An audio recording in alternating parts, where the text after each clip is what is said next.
नमस्कार मित्रों, Galaxy competition classes में आपका हार्दिक अभिनंदन है। रक्षा मामले की वेबसाइट ने दुनिया की सबसे ताकतवर सेना किसे बताया? शहीद दिवस कब और क्यों मनाया जाता है? 67वें नेशनल अवार्ड में क्या हुआ? सिंधु आयोग समझौता में भारत पाकिस्तान के बीच में क्या समझौता? ग्रेट खली को किस सम्मान से नवाजा गया? सचिन तेंदुलकर ने इंडिया लीजेंड सड़क सुरक्षा क्रिकेट मैच में क्या धमाल किया? ब्याज सम्मान किसको दिया गया? बौद्धिक संपदा सूचकांक में भारत की क्या स्थिति है? किस विधेयक ने छीनी केजरीवाल दिल्ली सरकार की शक्तियां? सरस्वती सम्मान और भी तमाम प्रतियोगी संबंधी मोस्ट इम्पॉर्टेंट तथ्यों को जानने के लिए मार्च माह के अंतिम सप्ताह का वीडियो आपके लिए लेकर हाजिर हुए हैं। वीडियो को पूरा देखना है। अगर आप चैनल में नए हैं तो चैनल को सब्सक्राइब कर लीजिए और बेल आइकॉन को दबा लीजिए ताकि आने वाली वीडियो की जानकारी मिले आपको सबसे पहले। तो चलिए शुरू करते हैं आज का वीडियो। रक्षा मामलों की वेबसाइट मिलिट्री डायरेक्ट ने 21 मार्च को एक स्टडी जारी की। इस स्टडी में दुनिया की सबसे ताकतवर सेना किस देश की है?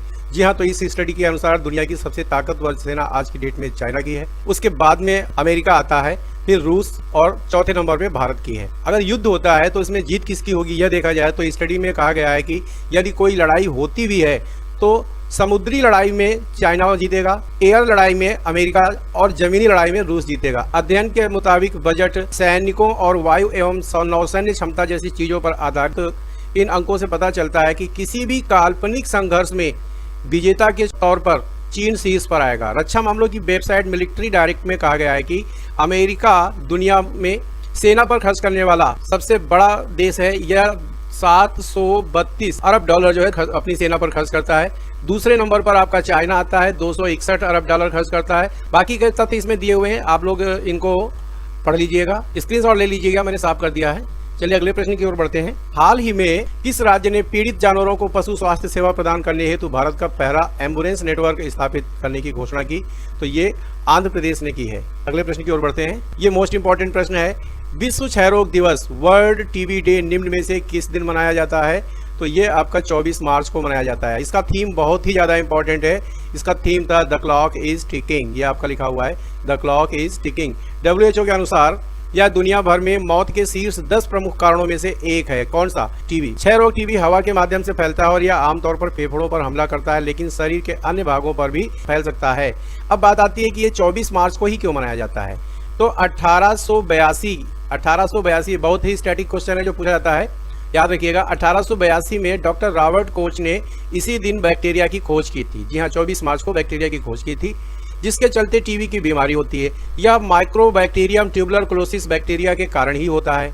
ठीक है, अब टीबी की बात आती है तो भारत में इसे खत्म करने का जो टारगेट है वो है 2025 तक भारत इसको खत्म करेगा। वर्ल्ड लेवल पे अगर टारगेट की बात करते हैं तो यह है 2030। पूरे विश्व से टीबी का सत्यानाश करना है तो 2030 तक टारगेट दिया गया है WHO ने कि 2030 तक पूरे विश्व से टीबी को खत्म करना है। चलिए अगले प्रश्न की ओर बढ़ते हैं। शहीद दिवस निम्न में से किस दिन मनाया जाता है? जी हाँ, इस क्वेश्चन को बड़े ध्यान से देखिएगा, मोस्ट इंपॉर्टेंट है। कुछ हिडन तथ्य हैं इसमें जो जानने लायक हैं। तो देखिए, ये 23 मार्च को मनाया जाता है शहीद दिवस। आगे हम बात करते हैं अब ये क्यों मनाया जाता है। तो 23 मार्च को लाहौर, जो कि अब पाकिस्तान में है, आज ही के दिन 23 मार्च 1931 को इन तीनों विभूतियों को फांसी दी गई थी। फांसी क्यों दी गई थी? Sanders case. जी हाँ, सैंडर्स केस एक ऐसा केस था जिसमें जेम्स स्कॉट ने आदेश किया था लाठीचार्ज का, जिसमें लाला लाजपत राय की मृत्यु हो गई थी। लाला लाजपत राय भगत सिंह के बहुत ही प्रिय गुरु थे और जेम्स स्कॉट को मारने का प्लान था, जिसमें धोखे से सैंडर्स को गोली जाकर लगी और सैंडर्स हत्या केस की वजह से ही इन तीनों को फांसी की सजा सुनाई गई। इसके अलावा अगर रियलिटी की ओर जाते हैं तो शहीद दिवस 30 जनवरी को मनाया जाता है। जी हाँ, 30 जनवरी को शहीद दिवस मनाया जाता है। ये क्यों मनाया जाता है? महात्मा गांधी की पुण्यतिथि पर मनाया जाता है। चलिए अगले प्रश्न की ओर बढ़ते हैं। 67वें नेशनल अवार्ड समारोह में निम्न में से किस फिल्म को सर्वश्रेष्ठ फिल्म अवार्ड से सम्मानित किया गया? तो यह आपका छिछोरे। जी हाँ, छिछोरे 67वें नेशनल फिल्म अवार्ड की घोषणा में इसको सर्वश्रेष्ठ फिल्म से सम्मानित किया गया। 2019 के लिए दिवंगत अभिनेता सुशांत सिंह राजपूत की फिल्म थी ये छिछोरे, जिसको बेस्ट हिंदी फिल्म का अवार्ड दिया गया। नीतेश तिवारी निर्देशित छिछोरे में सुशांत के साथ श्रद्धा कपूर, वरुण शर्मा, ताहिर राज भनीस ने मुख्य भूमिकाएं निभाई थी। यह फिल्म 2019 में रिलीज हुई थी। यह फिल्म जीवन में कभी न हार मानने का संदेश बेहद मनोरंजक ढंग से देती है। ठीक है, इसके अलावा आप लोग देख रहे हैं और भी ज्यादा इसमें तथ्य हैं जो आगे दिए हुए हैं। चलिए देखते हैं। समय का अभाव होने के कारण ये सारे तथ्य मैं नहीं पढ़ पाऊंगा, आप लोग इसका स्क्रीनशॉट ले लीजिएगा। Manikarnika the queen of Jhansi और पंगा मूवी के लिए कंगना रनौत को सर्वश्रेष्ठ अभिनेत्री का पुरस्कार दिया गया है। बेस्ट चिल्ड्रन फिल्म कस्तूरी को दिया गया है, यह हिंदी में है। और इसके अलावा चलिए आगे देखते हैं। बेस्ट फिल्म ऑन एकल इश्यूज होली राइट से हिंदी में लाडली के लिए दिया गया है। और भी ये तथ्य हैं, इनको आप लोग स्क्रीनशॉट लेके जरूर पढ़िएगा। अन्य पुरस्कार भी इसमें दिए गए। मोस्ट फिल्म फ्रेंडली स्टेट का अवार्ड सिक्किम को दिया गया है, जी हाँ सिक्किम को दिया गया है। और इसके अलावा बेस्ट फिल्म क्रिटिक के लिए सोहिनी चट्टोपाध्याय को दिया गया है। चलिए आगे बढ़ते हैं अगले प्रश्न की ओर। हाल ही में भारत और किस देश के साथ स्थायी सिंधु आयोग की 116वीं बैठक की हुई? जी हाँ, एक तो ये ध्यान रखना है इसमें कि कौन से नंबर की बैठक हुई, तो ये 116वें नंबर की बैठक हुई है। और कहाँ पर हुई है? दिल्ली में संपन्न हुई है। किसके साथ संपन्न हुई है? पाकिस्तान के साथ संपन्न हुई है। ठीक है, 116वीं बैठक नई दिल्ली में संपन्न जो हुई है, यह भारत और पाकिस्तान के अधिकारियों का एक द्विपक्षीय आयोग है, जिसे सिंधु जल संधि कब हुई थी? ये जल संधि 1960, डेट याद रखिएगा, बहुत ज़्यादा इंपॉर्टेंट है। 1960 के कार्यान्वयन और लक्ष्यों को प्राप्त करने हेतु बनाया गया था। सिंधु जल संधि के अनुसार आयोग वर्ष में कम से कम एक बार नियमित तौर पर भारत और पाकिस्तान में बैठक करेगा। ये किसकी अध्यक्षता में हुई थी? तो ये जो सिंधु जल समझौता हुआ था, ये विश्व बैंक के अध्यक्षता में किया गया था। चलिए अगले प्रश्न की ओर बढ़ते हैं। विश्व रंगमंच दिवस वर्ल्ड थिएटर डे निम्न में से किस दिन मनाया जाता है? तो ये आपका 27 मार्च को मनाया जाता है। वर्ष 1961 में इंटरनेशनल थिएटर इंस्टीट्यूट की स्थापना की गई थी, तभी से 27 मार्च को यह रंगमंच दिवस के रूप में मनाया जाता है। हर साल दुनिया भर में इस दिन राष्ट्रीय और अंतर्राष्ट्रीय थिएटर समारोह होते हैं। विश्व रंगमंच दिवस मनाने का मुख्य उद्देश्य है लोगों में थिएटर को लेकर जागरूकता लाना और थिएटर की अहमियत को समझना, जो कि आज की डेट में लगभग ये खत्म सी होती जा रही है। चलिए अगले प्रश्न की ओर बढ़ते हैं। मोस्ट इंपॉर्टेंट क्वेश्चन है आपका, WWE ने किस भारतीय रेसलर को हॉल ऑफ फेम 2021 में शामिल किया है? जी हाँ, हॉल ऑफ फेम 2021 में, तो यह है द ग्रेट खली। WWE के मुताबिक दिलीप सिंह राणा, जो इनका असली नाम है दिलीप सिंह राणा उर्फ द ग्रेट खली, को हॉल ऑफ फेम में शामिल किया गया है। चलिए अगले प्रश्न की ओर बढ़ते हैं। हाल ही में किसने ISSF वर्ल्ड कप में 25 मीटर पिस्टल स्पर्धा में स्वर्ण पदक जीता है? तो ये है चिंकी यादव। जी हाँ, मोस्ट इंपॉर्टेंट क्वेश्चन है ये मोस्ट इंपॉर्टेंट क्वेश्चन है। चिंकी यादव ने 24 मार्च 2021 को अनुभवी राही सरनोबत के साथ मनु भाकर को पछाड़ते हुए स्वर्ण पदक अपने नाम किया, जिससे भारत ने ISSF विश्व कप की महिला 25 मीटर पिस्टल स्पर्धा में तीनों पदक जीत लिए हैं। चलिए अगले प्रश्न की ओर बढ़ते हैं। नवीनतम वैश्विक घर मूल्य सूचकांक ग्लोबल हाउस प्राइस इंडेक्स में भारत की रैंकिंग में कितने स्थानों की गिरावट हुई है? तो जी हाँ, भारत की रैंकिंग में यह 13वें अंक की गिरावट हुई है। नाइट फ्रैंक के इस इंडेक्स से पता चला है कि भारत में घरों की कीमतों में 3.6% की गिरावट हुई है। तुर्की ने वास्तविक global house price index ranking का नेतृत्व करना जारी रखा है। इसके बाद न्यूजीलैंड और स्लोवाकिया का स्थान है। 2020 की चौथी तिमाही के दौरान भारत सबसे कमजोर प्रदर्शन करने वाला देश रहा है। जी हाँ, ये नोट करने लायक बात है। नाइट फ्रैंक एक प्रमुख वैश्विक रियल एस्टेट सलाहकार कंपनी है। चलिए अगले प्रश्न की ओर बढ़ते हैं। प्रसिद्ध लेखक और निर्देशक सागर सरहदी का 88 साल की उम्र में निधन हो गया। निम्न में से किस फिल्म में इन्होंने संवाद लिखे हैं? कभी कभी, बाजार, सिलसिला, दीवाना, कहो ना प्यार है। तो इसमें आंसर डी सही है, उपरोक्त सभी। इसके अलावा भी प्रसिद्ध फिल्म हस्तियों का जो है अभी निधन हुआ है, जैसे कि आर्य बनर्जी, रवि पटवर्धन, सौमित्र चटर्जी, आसिफ बसरा और SP बाला सुब्रमण्यम, रजत मुखर्जी। इनके भी नाम याद रखिएगा, हो सकता है इनसे भी संबंधित कोई क्वेश्चन आपके एग्जाम में टपक जाए। चलिए अगले प्रश्न की ओर देखते हैं। मोस्ट इंपॉर्टेंट क्वेश्चन है। जी हाँ, ये मोस्ट इंपॉर्टेंट क्वेश्चन है।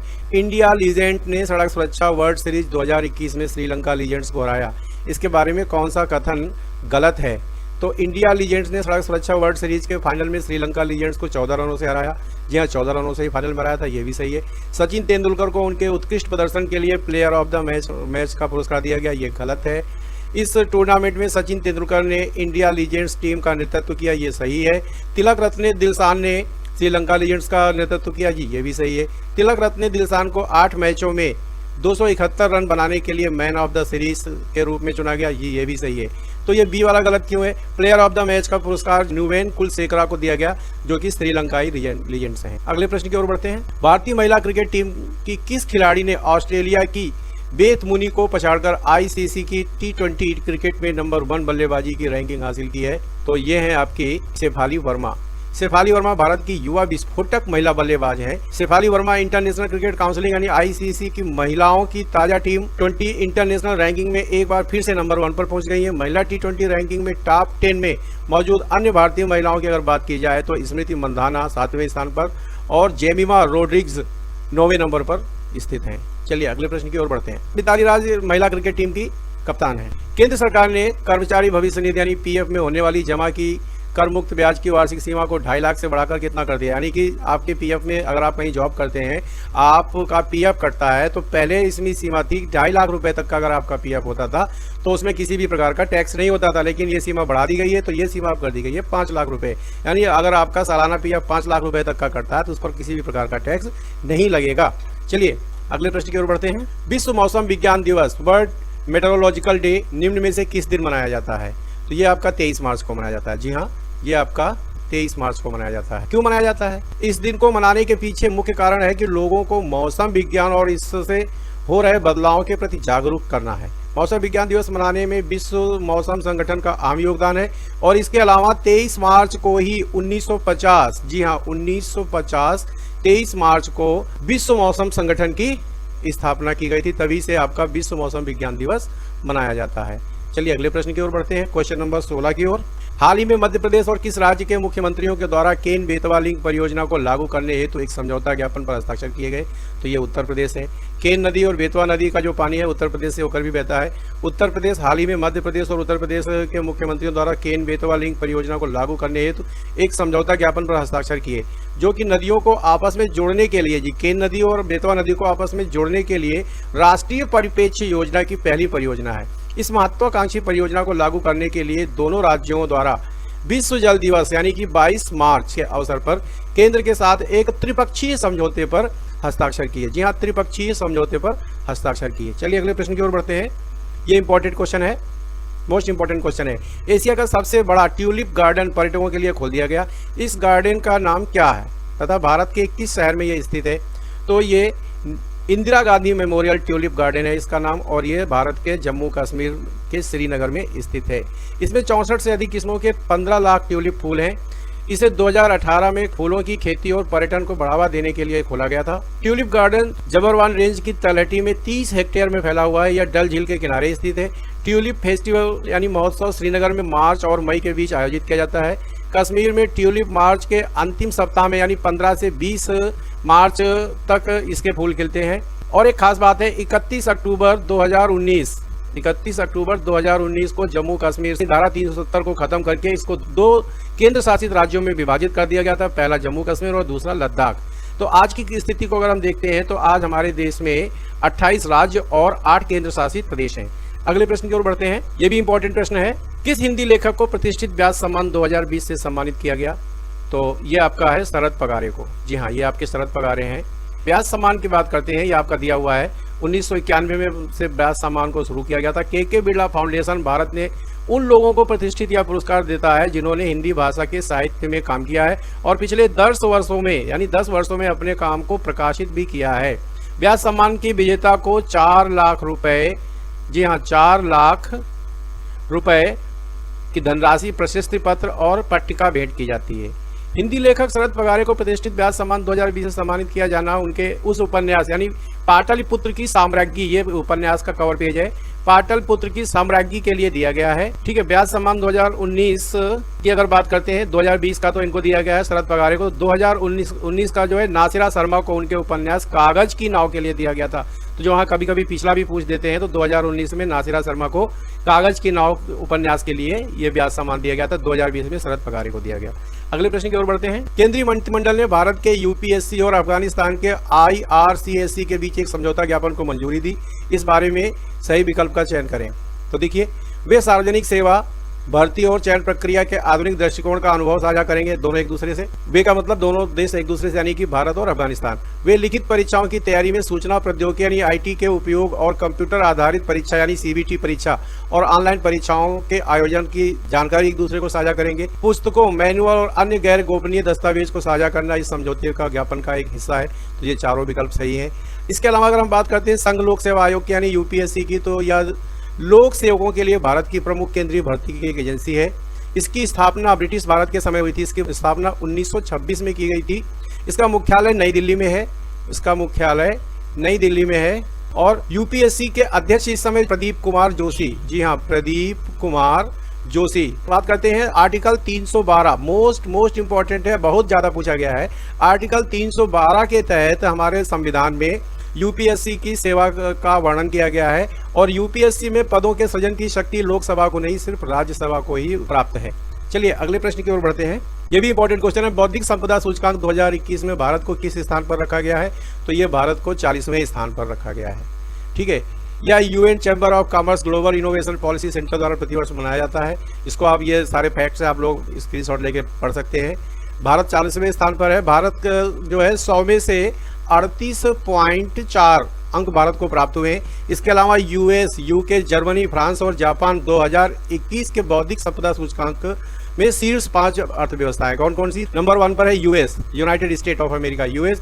दूसरे पर यूनाइटेड किंगडम, तीसरे पर जर्मनी, चौथे पर फ्रांस और 5वें पर जापान है। चलिए अगले प्रश्न की ओर बढ़ते हैं। हाल ही में भारतीय विमानपत्तन प्राधिकरण के अध्यक्ष के रूप में किसे नियुक्त किया गया है? तो ये आपके संजीव कुमार को नियुक्त किया गया है। जी हाँ, संजीव कुमार ने अरविंद सिंह को रिप्लेस किया है। इसके अलावा ये 4 नाम जो दिए गए हैं इनको भी हम लोग ध्यान से पढ़ते हैं। सौरभ गर्ग की बात करते हैं। इसमें सौरभ गर्ग भारतीय विशिष्ट पहचान प्राधिकरण UIDAI के मुख्य कार्यकारी अध्यक्ष यानी कि CEO हैं। और आपके आतिश चंद्रा की बात करते हैं। आतिश चंद्रा भारतीय खाद्य निगम के अध्यक्ष और प्रबंध निदेशक हैं। चंद्रशेखर महापात्रा GST परिषद सचिवालय के अतिरिक्त सचिव हैं। चलिए अगले प्रश्न की ओर बढ़ते हैं। ये भी इंपॉर्टेंट है, खासकर यूपी के लिए मोस्ट इंपॉर्टेंट क्वेश्चन है। उत्तर प्रदेश सरकार ने कुशीनगर में किस महोत्सव का आयोजन किया? तो जी हाँ, कुशीनगर में केला महोत्सव का आयोजन किया। इसके अलावा भी उत्तर प्रदेश सरकार ने 3 महोत्सव, 3 क्या बहुत सारे महोत्सव ऐसे ही करती रहती है, जिसमें से 3 महोत्सव आपके दिए हैं ऑप्शन के तौर पे। तो गुड़ महोत्सव की अगर हम बात करते हैं तो ये लखनऊ में आयोजित किया गया था। स्ट्रॉबेरी महोत्सव झांसी में आयोजित किया गया था। और आपका काला नमक चावल महोत्सव सिद्धार्थनगर जिसका पुराना नाम नौगढ़ है, वहाँ पर आयोजित किया गया था। ये जो है इसका जो आयोजन होता है 1 डिस्ट्रिक्ट 1 प्रोडक्ट, जी हाँ, ODOP को बढ़ावा देने के लिए उत्तर प्रदेश सरकार इस तरह का आयोजन कर रही है। मोस्ट इंपॉर्टेंट क्वेश्चन है यूपी वालों के लिए। चलिए आगे बढ़ते हैं। ये भी इंपॉर्टेंट है, किस महान गायिका को महाराष्ट्र भूषण से सम्मानित किया गया? तो ये आपकी है आशा भोसले। आशा भोसले को महाराष्ट्र भूषण से सम्मानित किया गया।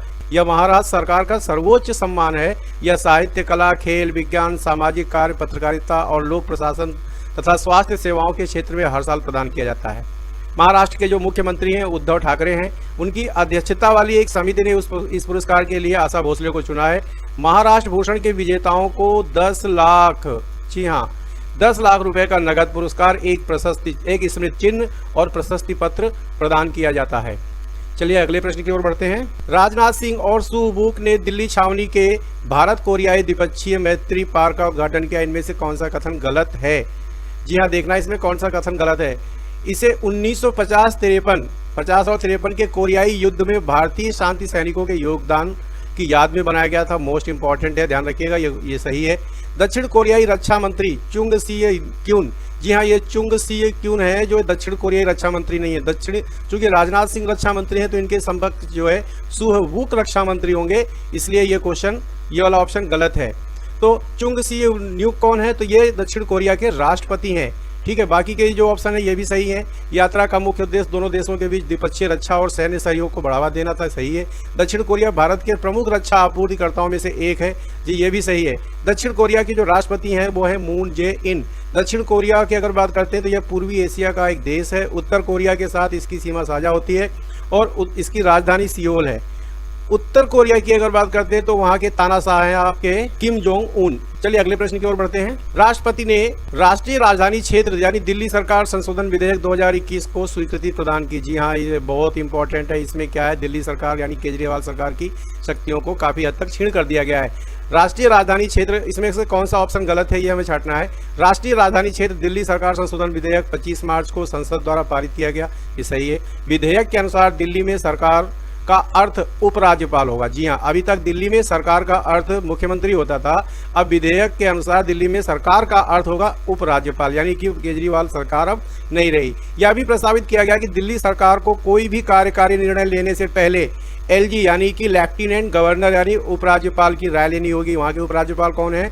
अनिल बैजल हैं। यह भी प्रस्ताव पारित किया गया कि दिल्ली विधानसभा दिल्ली के दैनिक प्रशासन के मामलों पर विचार करने और प्रशासनिक निर्णयों से संबंधित किसी भी जांच का संचालन करने के लिए कोई नियम या समितियां नहीं बनाएगी। जी हां, यह विधेयक 25 मार्च को संसद द्वारा पारित किया गया। इसमें दिल्ली सरकार को राष्ट्रीय राजधानी क्षेत्र अधिनियम 1991 में संशोधन किया गया। जी हां, राष्ट्रीय राजधानी क्षेत्र अधिनियम 1991 में संशोधन किया गया। यह अधिनियम दिल्ली सरकार और विधानसभा के कामकाज के लिए ढांचा प्रदान करता है। राष्ट्रपति ने national bank for financial infrastructure and development act 2021 को भी इसी दिन पारित किया गया था। चलिए अगले प्रश्न की ओर बढ़ते हैं। अगला प्रश्न है, हाल ही में पाकिस्तान ने परमाणु सक्षम किस बैलिस्टिक मिसाइल का परीक्षण किया गया? जी हाँ, वही पुरानी कहावत, घर में नहीं दाने आगे डॉट डॉट। तो इन्होंने बैलिस्टिक मिसाइल शाहीन का परीक्षण किया था। जी हाँ, पाकिस्तान ने बैलिस्टिक मिसाइल शाहीन का परीक्षण किया था। इसके अलावा भी कई मिसाइलें दी हुई हैं, इनके बारे में अगर आप जानकारी लेना चाहते हैं तो इसका स्क्रीनशॉट ले सकते हैं। पाकिस्तान ने फरवरी में एक परमाणु सक्षम सतह से सतह पर मार करने वाली बैलिस्टिक मिसाइल गजनवी का परीक्षण भी किया था फरवरी में। इसकी जो मारक क्षमता है 290 किलोमीटर है। जनवरी में पाकिस्तान ने परमाणु सक्षम सतह से सतह पर मार करने वाली बैलिस्टिक मिसाइल शाहीन थर्ड का भी परीक्षण किया था, जो ये ज्यादा मारक क्षमता वाली है, 2750 किलोमीटर मारक क्षमता वाली है। पाकिस्तान ने परमाणु सक्षम बैलिस्टिक मिसाइल शाहीन ए का सफल परीक्षण किया, यानी कि शाहीन ए 900 किलोमीटर की रेंज वाली परमाणु क्षमता वाली सतह से सतह पर मार करने वाली बैलिस्टिक मिसाइल है। चलिए अगले प्रश्न की ओर बढ़ते हैं। ये भी मोस्ट इंपॉर्टेंट प्रश्न है। सरस्वती सम्मान 2020 किसे प्रदान किया गया? तो ये आपके हैं डॉक्टर शरण कुमार निम्बाले को। जी हाँ, डॉक्टर शरण कुमार निम्बाले। मोस्ट इंपॉर्टेंट क्वेश्चन है, किसी भी परीक्षा में टपक सकता है। डॉक्टर शरण कुमार निम्बाले को उनकी पुस्तक सनातन, नाम रखिएगा, ध्यान रखिएगा, सनातन के लिए सरस्वती सम्मान 2020 से नवाजा जा रहा है। सनातन दलित संवर्ग का एक महत्वपूर्ण सामाजिक और ऐतिहासिक दस्तावेज है, ध्यान रखिएगा, बहुत इंपॉर्टेंट है। डॉक्टर शरण कुमार निम्बाले एक प्रसिद्ध मराठी लेखक हैं। सरस्वती सम्मान में अगर हम बात करते हैं तो इसमें 15 लाख रुपए और एक प्रशस्ति पत्र और एक पट्टिका शामिल प्रदान की जाती है। चलिए अगले प्रश्न की ओर बढ़ते हैं। ग्लोबल विंड एनर्जी काउंसिल ने ग्लोबल विंड एनर्जी 2021 रिपोर्ट जारी की है। इसमें कौन सा कथन गलत है? तो इस रिपोर्ट के 16वें संस्करण को COP6 के सम्मेलन से पहले जारी किया गया, ये सही है। GWEC की एक नई रिपोर्ट के अनुसार 2020 में हवा से बिजली पैदा करने की क्षमता 53% बढ़ी है। जी, ये भी सही है। वर्ष 2020 में 93 गीगावाट क्षमता स्थापित की गई। रिपोर्ट बताती है कि यह दुनिया के लिए 2050 तक शुद्ध शून्य उत्सर्जन स्थिति तक पहुंचाने के लिए पर्याप्त है। जी हाँ, ये पर्याप्त नहीं है। शून्य स्थिति तक पहुंचाने के लिए मिनिमम 180 गीगावाट नई पवन ऊर्जा क्षमता स्थापित करने की जरूरत होगी। तो चलिए, और इसके बारे में अगर जानना चाहते हैं तो स्क्रीनशॉट लेके ठीक से पढ़ लीजिएगा।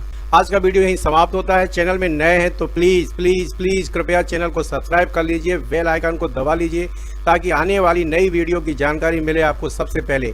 वीडियो को लाइक करें, अपने मित्रों में शेयर करें और कमेंट बॉक्स में अपने सुझाव जरूर लिखें। याद रखें, ऐसा करना बिल्कुल ही निःशुल्क है। हाँ, इससे हमें अगली वीडियो बनाने का प्रोत्साहन बहुत मिलता है।